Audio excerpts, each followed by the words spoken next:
بسم اللہ الرحمن الرحیم یا ایہا الذین آمنوا لا یسخر قوم من قوم عسى ان یکونوا خیرا منہم ولا نساء من نساء عسى ان یکن خیرا منہن ولا تلمزوا انفسکم ولا تنابزوا بالالقاب۔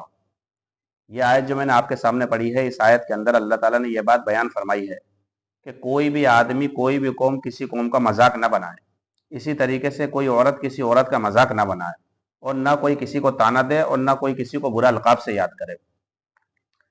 تو اس آیت کے اندر صاف طور پر یہ بات بیان فرما دی کہ کوئی بھی کسی کو جو ہے برا بلا نہ کہے۔ ہو سکتا ہے جس کو برا بلا کہا جا رہا ہے یا جس کا مذاق بنایا جا رہا ہے یا جس کو حقیر سمجھا جا رہا ہے، ہو سکتا ہے وہ اس سے بہتر ہو۔ آج ہر انسان اپنے آپ کو افضل سمجھتا ہے، بہتر سمجھتا ہے کہ مجھ سے اچھا آدمی کوئی نہیں ہے، مجھ سے بہتر کوئی آدمی نہیں ہے، اس لیے دوسروں کو حقیر سمجھتا ہے، ذلیل سمجھتا ہے۔ اس سے ہم جو ہے بچیں، اس سے بچنے کی ہم سب کو ضرورت ہے۔ ہاں، یوں فرمایا کہ جو ہے انسان آپس کے اندر محبت سے رہے اور تعلقات بنا کر رکھے۔ محبت سے رہنے کے لیے سب سے بڑی چیز جو بتلائی ہے وہ ہے سلام۔ انسان نے آج سلام کرنا ایک دوسرے کو چھوڑ دیا۔ جب سلام کرے گا تو آپس میں محبتیں بنے گی۔ ایک حدیث کے اندر آتا ہے جو مسلم شریف کی روایت ہے، پیارے نبی صلی اللہ علیہ وسلم نے فرمایا کہ تم اس وقت تک جنت میں داخل نہیں ہو سکتے جب تک کہ تم مومن نہ ہو جاؤ، اور تم اس وقت تک مومن نہیں ہو سکتے جب تک کہ تم آپس میں محبت کرنے والے نہ بن جاؤ۔ اور تمہیں میں ایک عمل بتلاؤں جس کی وجہ سے تم آپس میں محبت کرنے والے بن جاؤ گے، وہ ہے آپس کے اندر سلام کرو، یعنی سلام کو خوب پھیلاؤ۔ ہاں، ایک حدیث کے اندر آتا ہے کہ قیامت کی علامت میں سے ہے کہ سلام صرف جان پہچان کی بنیاد پر کیا جائے گا۔ آج یہ چیز ہمارے سامنے بہت زیادہ ہے۔ آج دیکھا ہوگا اولاً تو لوگ باگ ایک دوسرے کو سلام کرنے کو تیار نہیں ہیں۔ بڑوں کی تمیز نہیں، چھوٹوں کی تمیز نہیں، رشتہ داروں کی تمیز نہیں، پڑوسیوں کی تمیز نہیں کہ ہمیں کس سے کیسے بات کرنی ہے، کیسے اخلاق سے پیش آنا ہے، سلام کرنی ہے۔ تو یہ چیزیں مسلمانوں سے بہت دور جا چکی ہے۔ مسلمان جو ہے سلام سے بہت دور جا چکے ہیں، کسی کو سلام کرنے کو تیار ہے نہیں۔ حالانکہ ایسا ہی ہو رہا ہمارے سامنے، اور اگر کوئی سلام کرتا بھی ہے تو صرف اسی آدمی کو کرتا ہے جو اس کے پہچان والا ہوتا ہے، یا جس کو جو ہے وہ جانتا ہے کہ یہ آدمی جو ہے مسلمان ہے۔ حالانکہ ہم جو ہے جو بھی ہمیں مسلمان ملے، دور دراز کا ہو، چاہے ہمارے پہچان والا ہو یا نہ ہو، ہم ہر ایک کو سلام کریں۔ سلام بہت اچھی بات ہے، السلام علیکم، بھئی اللہ تعالیٰ تمہیں سلامت رکھے، کتنی بڑی دعا دی جا رہی ہے۔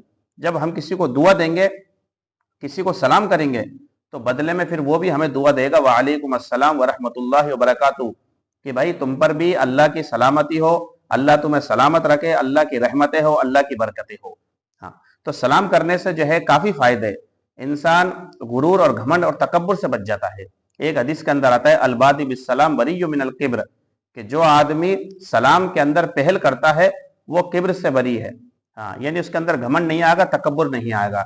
اور ایک حدیث کے اندر یہ بھی آتا ہے کہ جو آدمی سلام کے اندر پہل کرتا ہے وہ اللہ تعالیٰ کے نزدیک زیادہ قریب ہوتا ہے، اللہ تعالیٰ کے بہت زیادہ قریب ہوتا ہے۔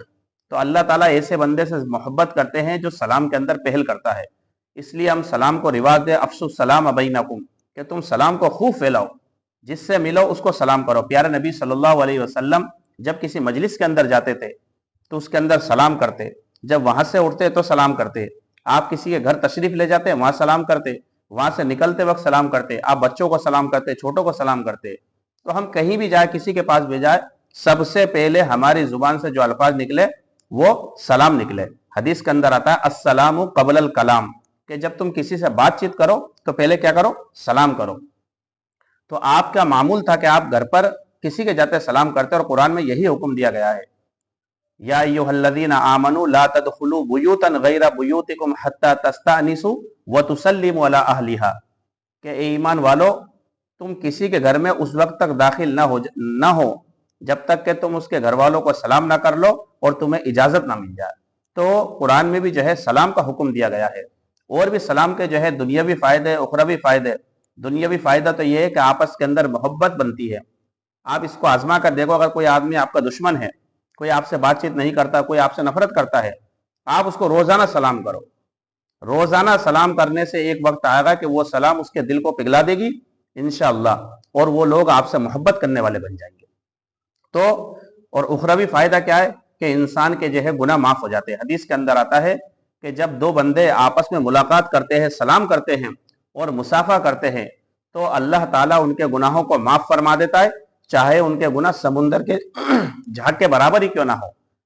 تو اس لیے میں تمام مسلمانوں سے گزارش کرتا ہوں کہ جو ہے اپنی نفرتوں کو ہم ختم کریں، جس سے بھی ملے ہم محبت سے، خندہ پیشانی سے ملے، اخلاق ظاہر کرے، وہ اخلاق پیش کرے جو پیارے نبی صلی اللہ علیہ وسلم نے غیروں کے ساتھ پیش کیے تھے۔ ہمارے نبی کے اخلاق دیکھو کہ پوری کی پوری زندگی آپ کو جو ہے تکالیف کے اندر آپ کی زندگی گزری ہے، دشمنوں نے آپ کو پریشان کیا، مکی زندگی کے اندر بھی اور مدنی زندگی کے اندر بھی، لیکن جب مکہ فتح ہوا تو آپ صلی اللہ علیہ وسلم نے عام معافی کا اعلان فرما دیا۔ کبھی بھی آپ نے جو ہے کسی کو جو ہے قتل نہیں کیا، کبھی آپ نے کسی کو نہیں مارا، جنگ کے علاوہ آپ نے جو ہے کبھی کسی سے لڑائی نہیں کی، جنگ بھی وہ جب دوسروں کی جانب سے ہوئی ہے۔ اس لیے ہم نبی کے اخلاق پیش کریں، لوگوں سے محبت سے پیش آئے اور سلام کو رواج دے۔ اللہ تعالیٰ اس بات پر مجھے بھی عمل کرنے کی توفیق دے اور آپ کو بھی عمل کرنے کی توفیق دے۔